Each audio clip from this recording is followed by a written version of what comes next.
శ్రీ కొణిదల పవన్ కళ్యాణ్.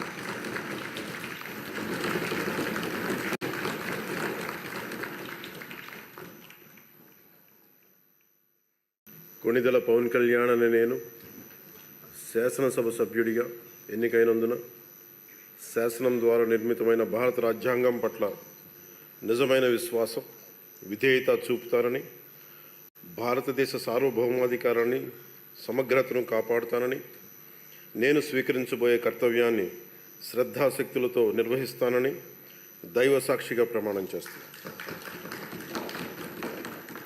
ఆంధ్రప్రదేశ్ శాసనసభ సభ్యుడైన కొణిదల్ పవన్ కళ్యాణ్ అనే నేను సభా నియమాలకు కట్టుబడి ఉంటానని, వాటిని అనుసరిస్తానని, సభా మర్యాదలను పాటిస్తానని, సాంప్రదాయాలను గౌరవిస్తానని దైవ సాక్షిగా ప్రమాణం చేస్తున్నాను.